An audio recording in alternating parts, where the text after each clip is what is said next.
Leskovačkom kulturnom centru sinoć je otvorena izložba radova profesora i doktoranata sa Fakulteta likovnih umetnosti Sofijskog univerziteta Sveti Kliment Ohridski. Postavka pod nazivom Postmoderne priče obuhvata dela 10 autora najstarijeg Bugarskog univerziteta. Вечер. Радвам се да представя изложбата Постмодерни приказки. Тя е изложба на катедра Изобразително изкуство на Софийския университет. Аз съм ръководител на този проект.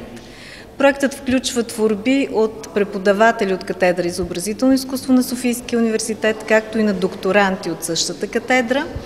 И целта на проекта е той да бъде представен на няколко изложби в България и чужбина. Първоначално се предвиждаше да има 4 изложби по проекта в Ниш, Сърбия, в София, България и в град Лоц, Полша, като в проекта ще бъдат включени преподаватели и студенти, съответно от Нишкия университет в Сърбия, от университетът Лоц в Полша. Но получихме още едно предложение от културния център на град Лесковац и специално от госпожа Ивана Ристич да представим нашата изложба и в Лесковачкият културен център, което за нас е чест и радост.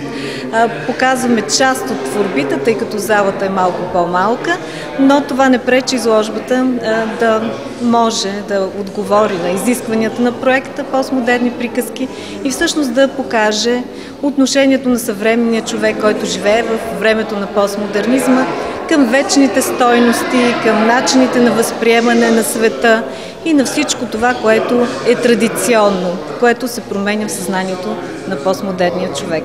Затова и всяка една от творбите, които участват тук, е придружена от авторски текст, концепция, която дава допълнителни обяснения за характера на творбата.